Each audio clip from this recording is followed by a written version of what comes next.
স্বাধীনতাকে যারা ব্যর্থ করতে চেয়েছিল তারাই ব্যর্থ হয়েছে। ইতিহাস বিকৃতি শুরু ৭৫-এর পর বললেন প্রধানমন্ত্রী। স্বদেশ প্রত্যাবর্তন দিবসে জাতির পিতার প্রতি শ্রদ্ধা, সাম্প্রদায়িক শক্তি রুখে দেওয়ার আহ্বান। সাইদ খোকনের বক্তব্য ব্যক্তি আক্রোশ থেকে, বলছেন তাপস। সাবেক মেয়রের বিরুদ্ধে কাউন্সিলরদের ক্ষোভ। শীঘ্রই কলাবাগানে শিক্ষার্থী ধর্ষণ ও হত্যার জট খুলবে, দিহানের সাথে পূর্ব পরিচয় প্রমাণ পুলিশের হাতে। ১১ মাস পর আন্তর্জাতিক ক্রিকেটে ফিরছে বাংলাদেশ। টেস্ট ও ওয়ানডে সিরিজ খেলতে ঢাকায় ক্যারিবীয়রা।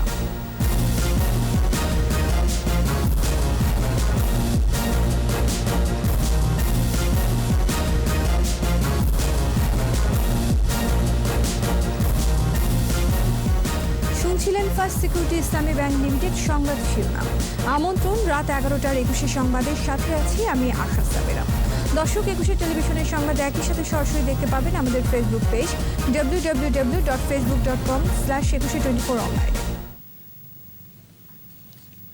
Mega spider ceiling fan, mega বাতাসে শান্তির পরশ।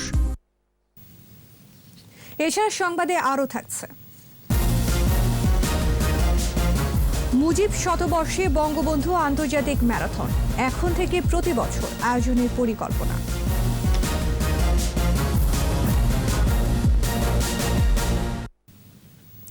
প্রধানমন্ত্রী শেখ হাসিনা বলেছেন, স্বাধীনতাকে যারা ব্যর্থ করতে চেয়েছিল তারাই আজ ব্যর্থ হয়েছে। জাতির পিতার স্বদেশ প্রত্যাবর্তন দিবসে আওয়ামী লীগ আয়োজিত আলোচনা সভায় ভার্চুয়ালি যুক্ত হয়ে তিনি বলেন, ৭৫-এর পরেই শুরু হয় মুক্তিযুদ্ধের ইতিহাস বিকৃতির ষড়যন্ত্র। এ সময় করোনায় ভ্যাকসিন হাতে আসলেও সবাইকে স্বাস্থ্যবিধি মেনে চলার তাগিদ দেন প্রধানমন্ত্রী। বিস্তারিত জানাচ্ছেন আকবর হোসেন সুমন। মুক্তিযুদ্ধ চলাকালে ২৯০ দিন কারাবাসের পর পাকিস্তানের কারাগার থেকে মুক্তি পেয়ে লন্ডন হয়ে দিল্লিতে যাত্রাবিরতি দিয়ে স্বাধীন দেশের মাটিতে পা রাখেন বঙ্গবন্ধু শেখ মুজিবুর রহমান। বঙ্গবন্ধুর স্বদেশ প্রত্যাবর্তন দিবসে আওয়ামী লীগের কেন্দ্রীয় কার্যালয়ে এ আয়োজন। এতে গণভবন থেকে ভার্চুয়ালি যুক্ত হন আওয়ামী লীগ সভাপতি ও প্রধানমন্ত্রী শেখ হাসিনা। কেন্দ্রীয় নেতাদের আলোচনার পর বক্তব্য রাখেন সভাপতি। স্মৃতিচারণে উঠে আসে জনগণের প্রতি বাঙালি অন্তপ্রাণ বঙ্গবন্ধুর ভালোবাসার কথা। তিনি যখন মুক্তি পেলেন এবং ফিরে এলেন বাংলার মাটিতে, আপনারা দেখেন, আমি একজন পরিবারের সদস্য হিসেবে এটুকু বলবো, আমার আব্বা কিন্তু আমাদের কাছে আসেন নাই, তিনি কিন্তু পরিবারের কাছে না, তিনি তার জনগণের কাছে আগে গিয়েছিলেন। সবার আগে তার জনতা তাদেরকে যে তিনি কত ভালোবাসতেন, সেটাই হলো সবথেকে বড় কথা, যে বাংলার মানুষকে তিনি সবথেকে বেশি ভালোবাসতেন, সেই মানুষের কাছেই তিনি ছুটে গিয়েছিলেন। ৭৫-এর পর প্রজন্মকে মুক্তিযুদ্ধের প্রকৃত ইতিহাস জানতে দেওয়া হয়নি বলে মন্তব্য করেন প্রধানমন্ত্রী। প্রজন্মের পর প্রজন্মকে সঠিক ইতিহাস জানতে দেয়নি। বিজয়ী জাতি হিসেবে আমাদের যে গর্ব করবার মতো কত কিছু রয়েছে, কত ইতিহাস রয়েছে, সে কথাটা এদের অনেকে জানতেই পারেনি। সমস্ত ইতিহাসটাকে বিকৃত করা হয়েছিল। আমি বলবো, আমাদের আওয়ামী লীগের সকল নেতাকর্মী সকলে পুনরায় এই ভাষণগুলি আবার নতুন করে শোনা উচিত, আমাদের নতুন প্রজন্মের শোনা উচিত। তাহলে রাজনীতি করার একটা প্রেরণা এবং দিক নির্দেশনা সবাই পাবে। জাতির পিতার দেওয়া বাকশাল ব্যবস্থা গণমুখী করতে পারলে দেশ বহু আগেই ক্ষুধা ও দারিদ্র্যমুক্ত হতো বলেও জানান বঙ্গবন্ধু কন্যা। তিনি যে জাতীয় ঐক্যের ডাক দিয়ে দ্বিতীয় বিপ্লবের কর্মসূচি দিয়েছিলেন এবং সেই ব্রিটিশ আমল থেকে তৈরি করা যে শাসন ব্যবস্থা আমূল পরিবর্তন করে গণমুখী ব্যবস্থা তিনি করবার পদক্ষেপ নিয়েছিলেন, সেটা যদি করে যেতে পারতেন, তাহলে ওই পরবর্তী 5 বছরের মধ্যে বাংলাদেশ ক্ষুধামুক্ত, দারিদ্র্যমুক্ত সোনার বাংলা হিসেবে গড়ে উঠত, এতে কোনো সন্দেহ নেই। প্রধানমন্ত্রী বলেন, করোনার ভ্যাকসিন পেতে সরকার আন্তরিক, তারপরও সবাইকে স্বাস্থ্যবিধি মানার নির্দেশনা দেন তিনি। ইতিমধ্যে ভ্যাকসিন ক্রয় করবার সমস্ত ব্যবস্থা আমরা করে ফেলেছি, ইনশাল্লাহ এসে যাবে। তারপর বলবো সবাইকে স্বাস্থ্য সুরক্ষা মেনে চলতে হবে। আকবর হোসেন সুমন, 21 টেলিভিশন, ঢাকা। নিজেকে রক্ষা করতে হবে, অপরকে রক্ষা। বঙ্গবন্ধুর স্বদেশ প্রত্যাবর্তন দিবস উপলক্ষে ধানমন্ডির ৩২-এ প্রতিকৃতিতে শ্রদ্ধা নিবেদন করেছেন আওয়ামী লীগ নেতারা। এ সময় সাধারণ সম্পাদক ওবায়দুল কাদের বলেন, স্বাধীন বাংলাদেশের অর্জন এখনো হুমকিমুক্ত নয়। সাম্প্রদায়িক অপশক্তি সক্রিয়, তবে সকল ষড়যন্ত্রকে ছিন্ন করে এগিয়ে নিতে হবে প্রিয় বাংলাদেশকে। রিপোর্টে আরও জানাচ্ছেন মোহাম্মদ নুরুন নবী। যেদিন তিনি ফিরে আসলেন, সেদিন শীতার্ত আলো, হাওয়ার মধ্যে ঋতু বদল হলো স্বদেশের। তিনি ফিরে আসলেন, ধ্বংসস্তূপের ভেতর ফুটে উঠল কৃষ্ণচূড়া, মুকুলিত হল অপেক্ষার শিমুল। জয় বাংলা বলে হেসে উঠল লতাগুল্ম, ধূলিকণা, পরিপূর্ণ দীপ্ত পতাকা।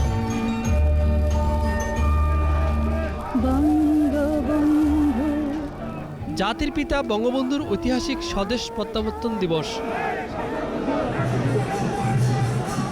প্রথমে প্রধানমন্ত্রী শেখ হাসিনার পক্ষ থেকে দলের সিনিয়র নেতারা পুষ্পস্তবক অর্পণ করেন। এরপর শ্রদ্ধা নিবেদন করা হয় আওয়ামী লীগের পক্ষ থেকে। একে একে শ্রদ্ধা জানান ছাত্রলীগ, যুবলীগ ও স্বেচ্ছাসেবক লীগ সহ বিভিন্ন সহযোগী ও বন্ধু প্রতিম সংগঠনের নেতারা। পরে আওয়ামী লীগের সাধারণ সম্পাদক ওবায়দুল কাদের বলেন, বিজয় পূর্ণতা পেয়েছিল বঙ্গবন্ধুর স্বদেশে ফেরার মধ্য দিয়ে। বঙ্গবন্ধুর অনুপস্থিতিতে চারদিকে ছিল শূন্যতার হাহাকার। বদলে যাওয়া বাংলাদেশের কারিগর বঙ্গবন্ধু কন্যা শেখ হাসিনা। সাম্প্রদায়িক অপশক্তি এখনও সক্রিয় উল্লেখ করে তিনি সকল ষড়যন্ত্র রুখে দিয়ে দেশের অগ্রগতি নিশ্চিত করতে সকলের প্রতি আহ্বান জানান। কিন্তু এখনো সাম্প্রদায়িক অপশক্তি আমাদের বিজয়কে সংহত করার পথে অন্তরায় হয়ে দাঁড়িয়েছে। কাজে বিজয়কে সুসংহত করতে হলে এই অপশক্তিকে পরাজিত করতে হবে। স্বাধীনতার সুবর্ণ জয়ন্তীর দ্বারপ্রান্তে বাংলাদেশ, তাই সবাইকে আরও সতর্কভাবে পথ চলার আহ্বান আওয়ামী লীগ সাধারণ সম্পাদকের। মোহাম্মদ নুরুন নবী, 21 টেলিভিশন, ঢাকা। মৃত্যুঞ্জয়ী মুজিব এলেন, পা রাখলেন দেশের মাটিতে। গৃহে না ফিরে মানুষের নেতা গেলেন গণমানুষের কাছে। স্ত্রী সন্তানের ভালোবাসার টান পেছনে ফেলে বুকে তুলে নিলেন জনতার স্পর্শ। স্বাধীনতার মহাকবির স্বদেশ প্রত্যাবর্তনে বিশিষ্ট সাংবাদিক আব্দুল গাফফার চৌধুরীর মূল্যায়ন তুলে ধরেছেন অখিল পোদ্দার। ঘরে অপেক্ষমান প্রিয়তমা স্ত্রী, প্রিয় সন্তানের আকুল হৃদয়ে পথ চেয়ে আছে, এই বুঝি পিতা এসে জাপটে ধরবেন তার বিশাল বুকে। তিনি এলেন, স্বদেশের পবিত্র মাটি ছুঁয়েই মিশে গেলেন জনতার সমুদ্রে। গণমানুষের রাজনীতি করেছেন। তিনি নিজেই বলতেন যে আমাকে কেউ নেতা বানায়নি, আমি চুঙ্গা ফুকে মানুষের সমর্থনে নেতা হয়েছি। তিনি যখন ফিরে এলেন, নেতা হিসেবে শুধু ফেরেননি, তিনি গণমানুষের নেতা হয়ে ফিরেছে। আমার শক্তির ভিত্তি হচ্ছে মানুষকে ভালোবাসা, আমার দুর্বলতা হচ্ছে মানুষকে ভালোবাসা। কোন মানুষ? বাংলাদেশের মানুষ শুধু না, সারা বিশ্বের নির্যাতিত মানুষ। এই জন্যই তাকে বঙ্গবন্ধু থেকে বিশ্ববন্ধু আখ্যা দেওয়া হয়েছিল। বহুদিন পর মানুষের কাছে ফিরেছেন মানুষের নেতা। অন্যদের মতোই আম জনতার ভিড়ে পিতাকে দেখার জন্য অপেক্ষমান শেখ কামালের হাত ধরে শেখ রাসেল। জনতার নেতা জনস্রোতের আহ্বানে মিশে গেলেন অপেক্ষমান মানুষের স্রোতে। বঙ্গবন্ধু জানতেন যে দেশে ফিরে এসে সোজাসুজি তার প্রত্যেকের কাছে যান, এটা তার স্ত্রীও আশা করেন না। গণমানুষের সঙ্গে ধান খেতে হেঁটেছেন, রৌদ্র বৃষ্টিতে ভিজেছেন। এই মানুষটি যখন ফিরে এসছেন, আবার গণমানুষের সঙ্গে মিশে গেছে। দেশের সব মানুষকেই স্বজন মানতেন বঙ্গবন্ধু। দেশে ফিরে সবার আগে তাই প্রিয় দেশবাসীর স্পর্শ খুঁজেছিলেন মানব মুক্তির নেতা, বাঙালির জাতির পিতা শেখ মুজিবুর রহমান। এই ভাষা সংগ্রামের আমলে বা আমাদের যে তরুণ প্রজন্ম ছিল, স্বাধীনতা সংগ্রামের যে তরুণ প্রজন্ম ছিল, আজকে তারা বিভ্রান্ত। বঙ্গবন্ধুর নামে সব জায়গায় দিবস হচ্ছে, অনুষ্ঠান হচ্ছে, তার ভাস্কর্য প্রতিষ্ঠা হচ্ছে, সবই হচ্ছে। যেটা হয়নি তার আদর্শের প্রতিষ্ঠা। আদর্শকে ফিরিয়ে না আনা পর্যন্ত বঙ্গবন্ধুর 1000 ভাস্কর্য প্রতিষ্ঠা করে কিছু হবে না। এই স্বদেশ প্রত্যাবর্তনের দিনটিকে তাই তার আদর্শের প্রত্যাবর্তন এই দিন। অখিল পোদ্দার, 21 টেলিভিশন, ঢাকা। যদি কেউ ব্যক্তিগত আক্রোশের কারণে কোনো কিছু বলে থাকেন, তবে দায়িত্বশীল পদে থেকে তার জবাব দেওয়াটা সমীচীন নয় বলে মন্তব্য করেছেন ঢাকা দক্ষিণ সিটির মেয়র ফজলে নূর তাপস। সাবেক মেয়র সাইদ খোকনের বক্তব্যের জবাবে এ মন্তব্য করেন তিনি। এদিকে দক্ষিণের মেয়রকে নিয়ে মিথ্যা অভিযোগ করার প্রতিবাদে বিক্ষোভ করেছেন ওয়ার্ড কাউন্সিলররা। মাহমুদ হাসানের report. Mayor Fazle Noor Taposh mayor হিসেবে দায়িত্ব পরিচালনায় অযোগ্য হিসেবে বিবেচিত হয়েছেন। গতকাল হাইকোর্টের সামনে ঢাকা দক্ষিণ সিটির সাবেক মেয়র সাইদ খোকন বর্তমান মেয়র শেখ ফজলে নূর তাপসের বিরুদ্ধে স্থানীয় সরকার আইন ভাঙাসহ একগুচ্ছ অভিযোগ আনেন। শত কোটি টাকা তার নিজ মালিকানাধীন মধুমতি ব্যাংকে হস্তান্তরিত করেছে। সকালে নগর ভবনে অযান্ত্রিক যানবাহনের নিবন্ধন প্রধান অনুষ্ঠানে আসেন মেয়র ফজলে নূর তাপস।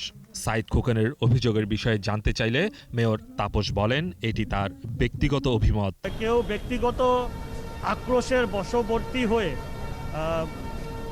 উম্মাদের মতো যদি প্রলাপ করে, সেই প্রেক্ষিতে আমি একটি দায়িত্বশীল পদে থেকে জবাব দেওয়াটা মনে করি না যে সমীচীন হবে।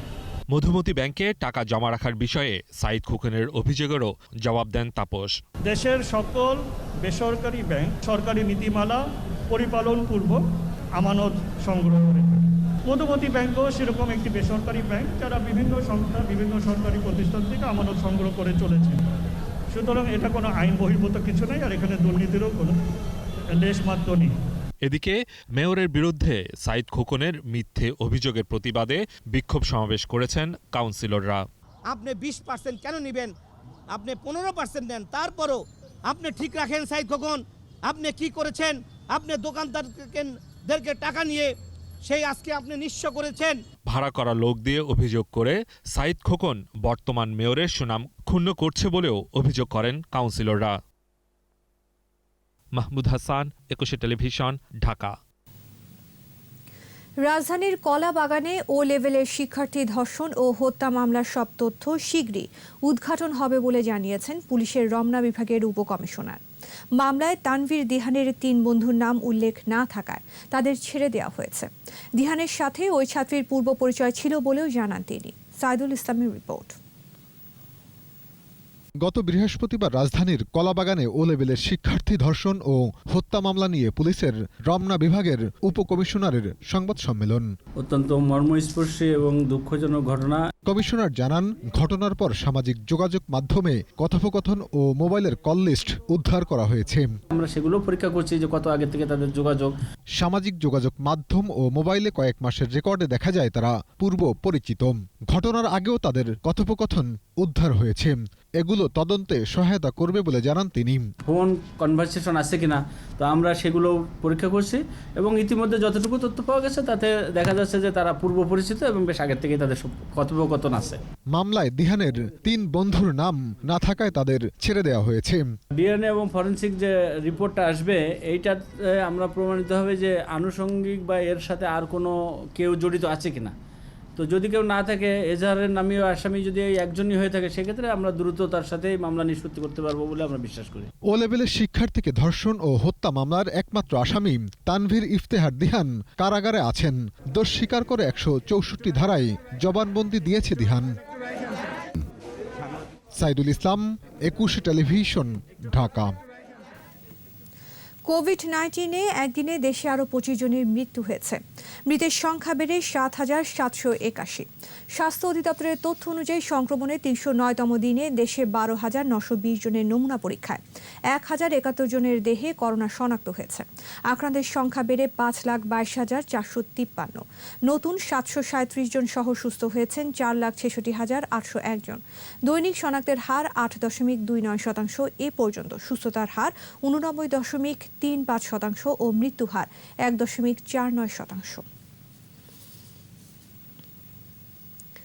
করোনা পরিস্থিতিতে দীর্ঘ বিরতির পর ওয়েস্ট ইন্ডিজের বাংলাদেশ সফর দিয়ে আন্তর্জাতিক ক্রিকেটে ফিরছে বাংলাদেশ।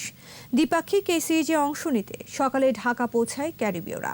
এদিকে সিরিজ সামনে রেখে মিরপুরে অনুশীলন শুরু করেছে টাইগাররা। বিস্তারিত সৌরভ ইমামের রিপোর্টে। গত বছর মার্চের সর্বশেষ আন্তর্জাতিক ক্রিকেট খেলে বাংলাদেশ। এরপর করোনায় থমকে যায় পৃথিবী। বন্ধ হয়ে যায় সব ধরনের খেলা।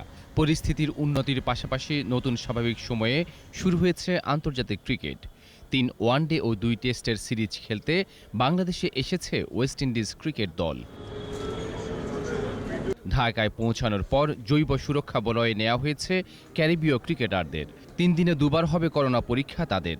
2টি পরীক্ষায় নেগেটিভ হলে তৃতীয় দিন থেকে অনুশীলনে নামবেন সফরকারীরা।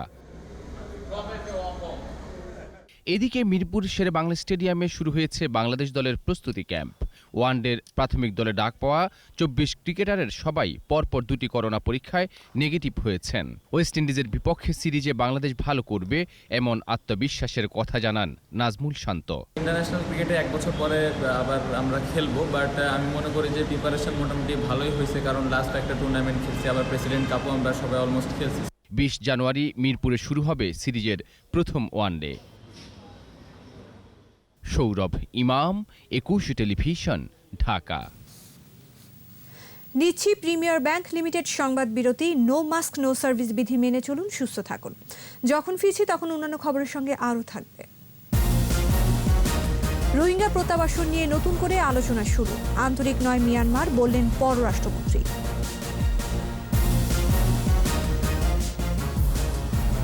পদ্মা সেতু প্রকল্পে নিয়ম মেনেই ক্ষতিগ্রস্তদের পুনর্বাসন, লভ্যাংশ থেকেও সহায়তার পরিকল্পনা।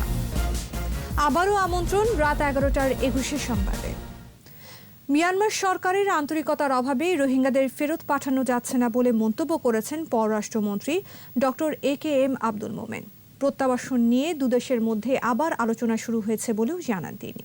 বিপ্লব মজুমদারের ক্যামেরায় রিপোর্ট করছেন হাসান ফেরদৌস। বাংলাদেশে আশ্রয় নেওয়া রোহিঙ্গাদের নিয়ে রোহিঙ্গা নিঃসঙ্গ নিপীড়িত জাতিগোষ্ঠী এবং বিষাদ সময় নামে সাবেক সেনা কর্মকর্তা মোহাম্মদ ইমদাদুল ইসলামের লেখা 2টি বইয়ের প্রকাশনা অনুষ্ঠান। চট্টগ্রাম প্রেস ক্লাবে আয়োজিত এই অনুষ্ঠানে যোগ দেন পররাষ্ট্রমন্ত্রী ডক্টর একেএম আব্দুল মোমেন, শিক্ষা উপমন্ত্রী মহিবুল হাসান চৌধুরী নফেল সহ চট্টগ্রামের বিশিষ্টজনরা। অনুষ্ঠানে পররাষ্ট্রমন্ত্রী বলেন, রোহিঙ্গাদের প্রত্যাবাসনে মিয়ানমার আন্তরিক নয়।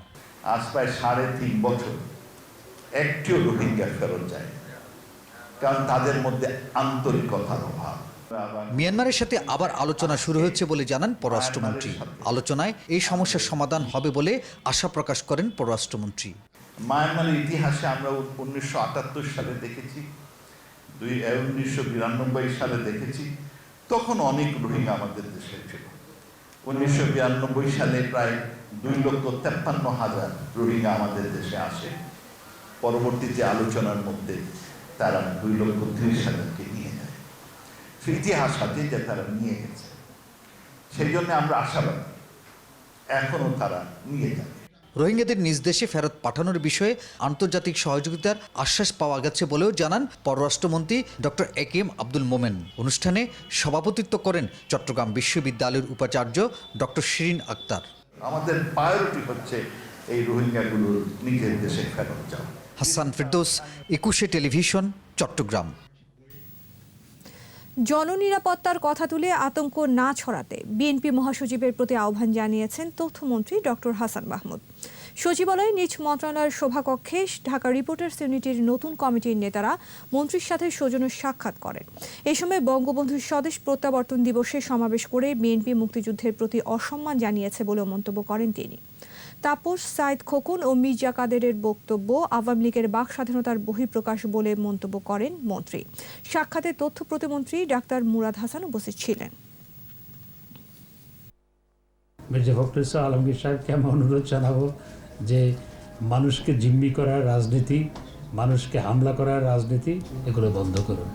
যদি পরিসংখ্যান নেন দেখতে পাবেন তারা যখন ক্ষমতায় ছিল সেই সময় জননিরাপত্তা যতটুকু ছিল তার চেয়ে আজকে অনেক ভালো জননিরাপত্তা আছে বাংলাদেশে।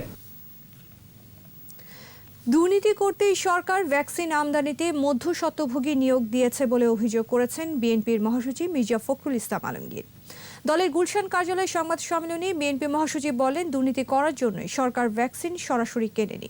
মির্জা ফখরুল বলেন, আমদানি প্রক্রিয়ায় অস্পষ্টতা, স্বজনপ্রীতি ও দুর্নীতির ফলে জনগণ এই টিকা পেতে অনিশ্চয়তার মধ্যে পড়েছে। ভ্যাকসিন আনার বিষয়টি জনগণের সামনে স্পষ্ট করারও দাবি জানান বিএনপি মহাসচিব।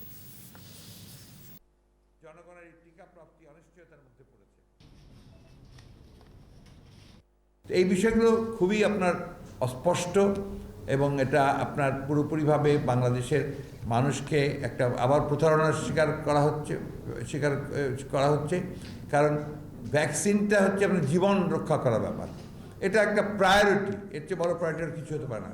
সেই ভ্যাকসিন নিয়েও তারা দুর্নীতি করছে, আমরা যেটা পত্রপত্রিকায় দেখতে পাচ্ছি।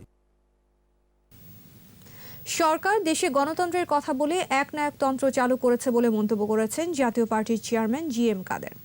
দলের কার্যালয়ে নারায়ণগঞ্জ মহানগর এবং মুন্সিগঞ্জ জেলার নেতাদের সাথে মতবিনিময় সভায় তিনি বলেন, দুষ্টু চক্র থেকে বের হয়ে আসতে হবে। জাতীয় পার্টি মাঠে আছে, থাকবে বলেও জানান তিনি।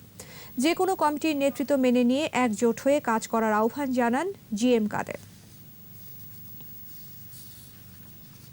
আগামী মার্চ থেকে ইউনিয়ন পরিষদ নির্বাচন শুরু হবে জানিয়েছেন নির্বাচন কমিশন সচিব মোহাম্মদ আলমগীর। রাজধানীর আগারগাঁও নির্বাচন কমিশন সচিবালয় সাংবাদিকদের তিনি বলেন, ৮ অথবা ৯ ধাপে হবে ইউনিয়ন পরিষদ নির্বাচন। ব্যালটের পাশাপাশি ইলেকট্রনিক ভোটিং মেশিন ইভিএমেও ভোট গ্রহণ হবে। প্রশিক্ষণে দুর্নীতি নিয়ে দুর্নীতি দমন কমিশনের অভিযোগের বিষয়ে সচিব বলেন, তিনি নিয়ম বহির্ভূতভাবে ভাতা গ্রহণ করেননি।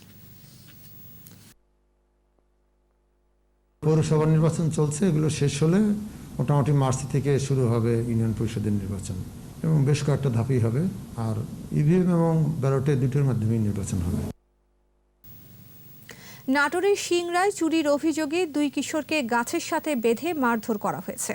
এ সময় তাদের কাছে থাকা টাকা ও মোবাইল ফোন কেড়ে নেওয়া হয়। স্থানীয়রা জানায়, সাগর ও অন্তর বিলদহরে বাজার করতে যাওয়ার সময় মোস্তফা সর্দার ও সোহেল হোসেন তাদের ধরে নিয়ে গাছের সাথে বেঁধে মারপিট করে। কিশোরদের চিৎকারে স্থানীয়রা এগিয়ে গেলে তারা ছাগল চুরি করার পেটানো হচ্ছে বলে জানায়। এ সময় স্থানীয় এক যুবক ও তার মা কিশোরদের সাহায্যে এগিয়ে গেলে তাদেরও মারধর করা হয়।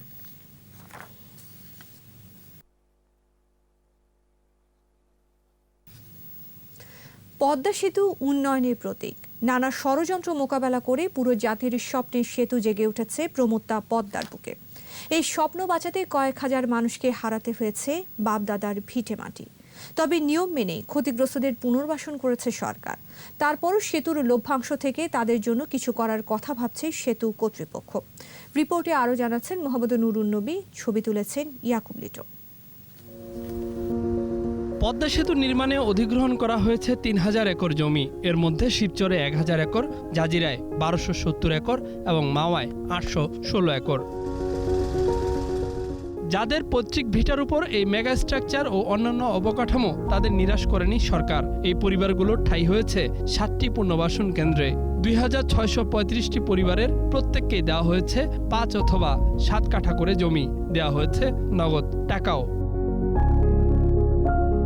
এটি একটি পুনর্বাসন কেন্দ্র, সাজানো গোছানো এখানকার আবাস। আছে মসজিদ, স্বাস্থ্যকেন্দ্র, সার্বক্ষণিক বিদ্যুৎ, সুপ্রশস্ত সড়ক, প্রাথমিক বিদ্যালয় সহ নাগরিক সব সুযোগ সুবিধা। আমরা আল্লাহ করলে ভালোই আছি, আল্লাহ ভালোই রাখছে। আমরা খাইতে পিঠা খাইতে আসি, অনেক দূরে দূরে আনি খাই। বেশিরভাগ সুবিধা হবে যারা দূর দূরান্ত থেকে আসতে নদী পার হইতে হয়, এদেরই বেশি সুবিধা হবে। আর এদের সুবিধার্থে আমাদের এই ত্যাগ স্বীকার কোনো ব্যাপারই না, আমরা করতে পারি। আপাতত আমরা ভালো আছি, আমরা অনেক ভালো আছি, কিন্তু এই পরিবেশ তো থাকে না, এইটার ভিতরে কোনো সমস্যা নাই। প্রথমে সবকিছুই অনিশ্চিত ছিল, আর এখন শৃঙ্খলিত পরিপাটি জীবনে খুশি এই মানুষগুলো। যোগাযোগের উন্নয়ন হচ্ছে, সেতু কেন্দ্রিক অর্থনৈতিক উন্নতির হাতছানিতে খুশির ঝিলিক এই মানুষগুলোর চোখে মুখে। আমাকে এরকম কইছে, আপনারা কি চান? আপনারা পলট চান না টাকা চান? আমরা বলছি হ্যাঁ আমাকে পলট দিবেন, নাহলে আমরা থাকুম কই। তো যেভাবে আমাকে পলট দিছে, তো ওই লাভের অংশ যে দিব না দিব এইটা আমাকে শোনায় নাই। এটা এখন বর্তমানে শুনতে আছে আমরা কিছু লাভের অংশ দিব করিয়া।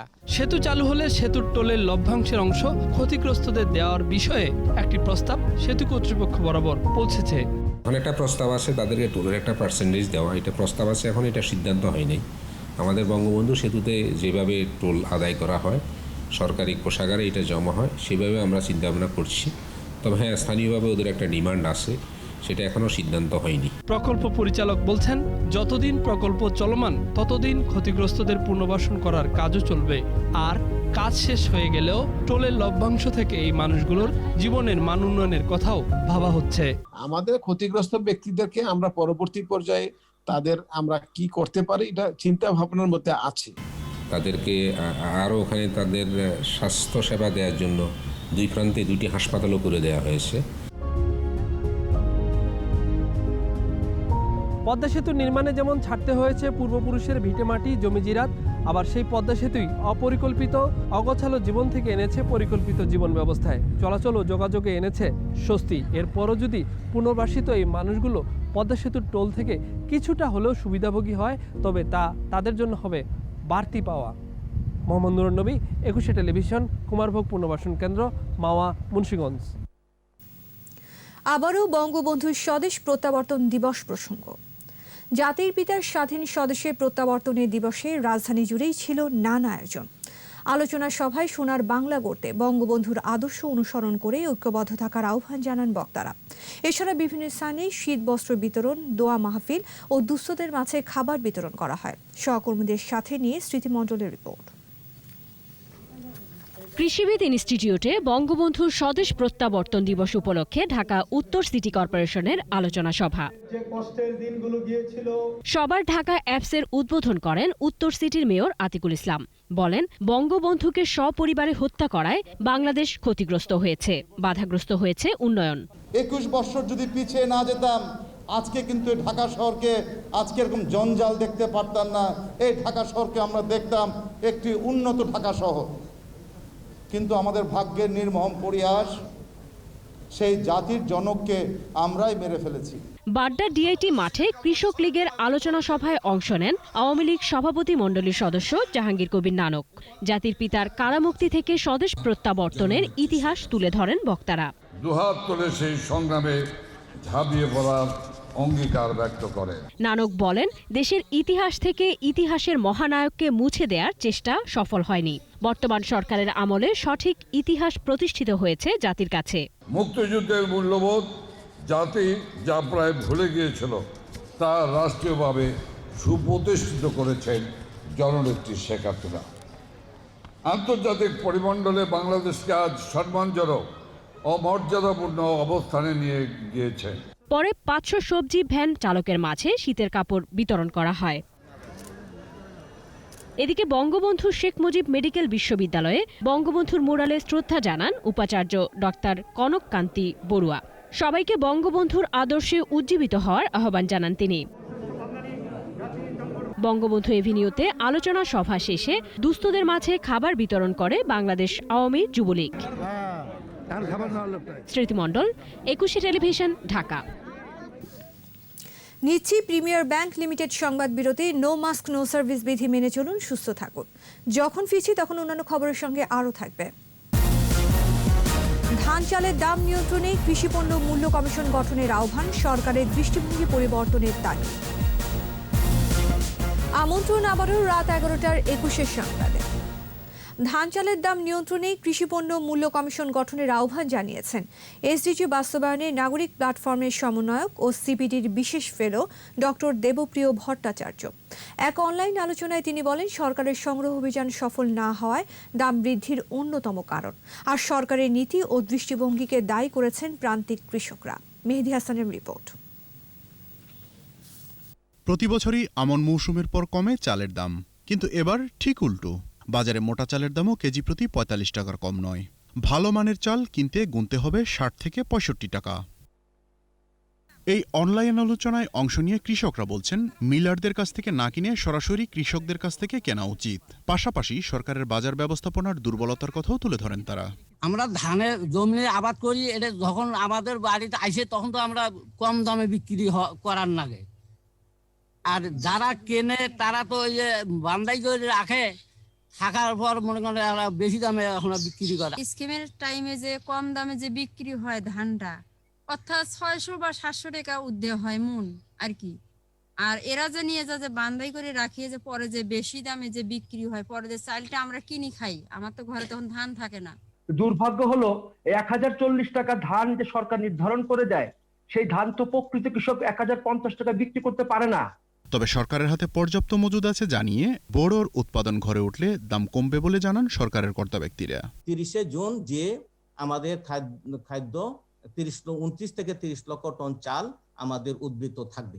সরকারের কোনো প্রকার কিন্তু অনিচ্ছা নাই, অনীহা নাই। এমনকি খাদ্যমন্ত্রী মহোদয় রেগুলার বিভিন্ন পর্যায়ে নওগাঁ থেকে শুরু করে, আমার বাড়ি নওগাঁ থেকে শুরু করে বগুড়া, বিভিন্ন জায়গায় উনি পরিদর্শন করছেন। আলোচনায় অংশ নিয়ে ডক্টর দেবপ্রিয় ভট্টাচার্য জানান, দাম নিয়ন্ত্রণে সরকারের মূল অস্ত্র মজুত বৃদ্ধি এবং সংগ্রহ অভিযান এবার সফলতা পায়নি। পরিসংখ্যানের বিশ্বাসযোগ্যতা নিয়েও প্রশ্ন তোলেন তিনি। এখানে বাজার ব্যবস্থার ভিতরে রাষ্ট্রীয় হস্তক্ষেপ কত কার্যকরভাবে হবে, সেটা সংগ্রহ বা দাম নির্ধারণ ইত্যাদির ক্ষেত্রে এটাও একটা বড় জটিল বিষয়। সর্বোপরি এইটা একটি অভ্যন্তরীণ উৎপাদন হলেও আন্তর্জাতিক পণ্যের দামের উত্থান পতনের সাথে এটা খুবই ভীষণভাবে জড়িত। বর্তমান বাস্তবতায় সরকারের চাল আমদানির সিদ্ধান্তকে স্বাগত জানান বেশিরভাগ আলোচক। মেহেদী হাসান, 21 টেলিভিশন, ঢাকা। এবার সোশ্যাল ইসলামী ব্যাংক লিমিটেড বাণিজ্য সংবাদ।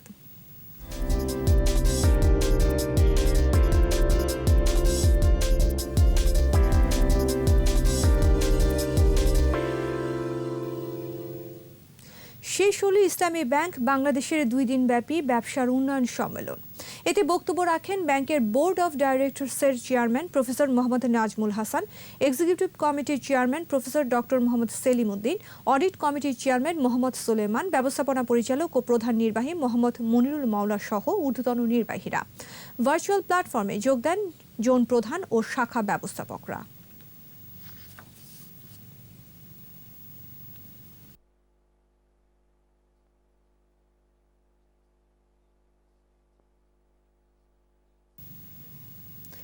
শেষ হল বঙ্গবন্ধুর জন্মশতবর্ষ উপলক্ষে আয়োজিত ঢাকা ম্যারাথন। উদ্বোধনী অনুষ্ঠানে স্বরাষ্ট্রমন্ত্রী আসাদুজ্জামান খান কামাল বলেন, এই প্রতিযোগিতার মধ্য দিয়ে মুজিব বর্ষের আরও একটি কার্যক্রম শুরু হলো। আর সমাপনী অনুষ্ঠানে সেনাবাহিনী প্রধান জেনারেল আজিজ আহমেদ বলেন, এখন থেকে প্রতি বছরই বঙ্গবন্ধুর ঢাকা ম্যারাথন প্রতিযোগিতার আয়োজন করা হবে। বিস্তারিত আহমদ বাবুর রিপোর্টে। জাতির পিতা বঙ্গবন্ধু শেখ মুজিবুর রহমানের জন্মশতবার্ষিকী উপলক্ষে হয়ে গেল আন্তর্জাতিক বঙ্গবন্ধু ঢাকা ম্যারাথন প্রতিযোগিতা। আর্মি স্টেডিয়ামে এর উদ্বোধন করেন স্বরাষ্ট্রমন্ত্রী আসাদুজ্জামান খান। ম্যারাথনে অংশ নেন 200 দৌড়বিদ। এর মধ্যে রয়েছেন ভারত, কেনিয়া সহ 13টি দেশের 35 জন। ফুল এবং হাফ 2 ক্যাটাগরিতে অনুষ্ঠিত হয় প্রতিযোগিতা।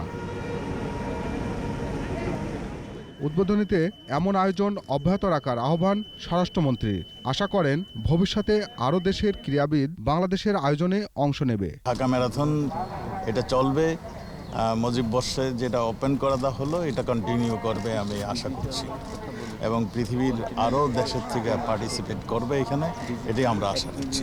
ক্রীড়া প্রতিমন্ত্রী বলেন, বঙ্গবন্ধু ম্যারাথন দেশের ক্রীড়া অঙ্গনে একটি মাইল ফলক হিসাবে যুক্ত হলো।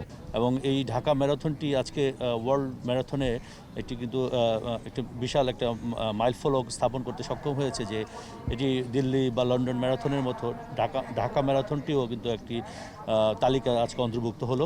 দৌড়বিদরা প্রতিযোগিতার শেষ ধাপে চক্রাকার হাতির ঝিল প্রদক্ষিণ করে।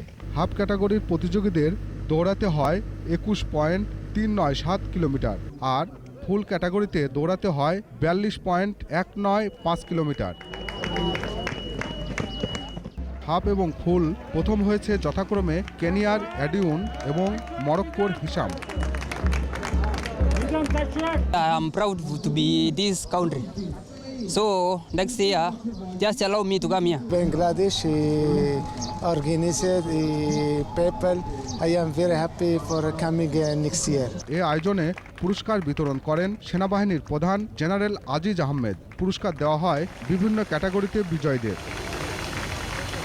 এ সময় সেনাপ্রধান প্রতিযোগিতায় অংশগ্রহণকারীদের প্রশংসা করেন। This marathon will remain as a milestone for any such event in the future. We hope to organize this event every year on 10th of January. Therefore, I request everyone to prepare from now to make the next marathon a grand event. 15,000 মার্কিন dollar নগদ পুরস্কার দেওয়া হয় প্রতি গ্রুপে প্রথম স্থান অধিকারকারীদের। আহমদ বাবু, 21 television, Dhaka. আর এরই সাথে শেষ করছি রাত 11টার 21 সংবাদ। যাবার আগে ফার্স্ট সিকিউরিটি ইসলামী ব্যাংক লিমিটেড সংবাদ শিরোনামগুলো আরও একবার। স্বাধীনতাকে যারা ব্যর্থ করতে চেয়েছিল তারাই ব্যর্থ হয়েছে, ইতিহাস বিকৃতি শুরু 75-এর পর, বললেন প্রধানমন্ত্রী। স্বদেশ প্রত্যাবর্তন দিবসে জাতির পিতার প্রতি শ্রদ্ধা, সাম্প্রদায়িক শক্তি রুখে দেওয়ার আহ্বান। সাইদ খোকনের বক্তব্য ব্যক্তি আক্রোশ থেকে, বলছেন তাপস। সাবেক মেয়রের বিরুদ্ধে কাউন্সিলরদের ক্ষোভ। শীঘ্রই কলাবাগানে শিক্ষার্থী ধর্ষণ ও হত্যার জট খুলবে। রিহানের সাথে পূর্ব পরিচয়ের প্রমাণ পুলিশের হাতে। 11 মাস পর আন্তর্জাতিক ক্রিকেটে ফিরছে বাংলাদেশ। টেস্ট ও ওয়ানডে সিরিজ খেলতে ঢাকায় ক্যারিবীয়রা।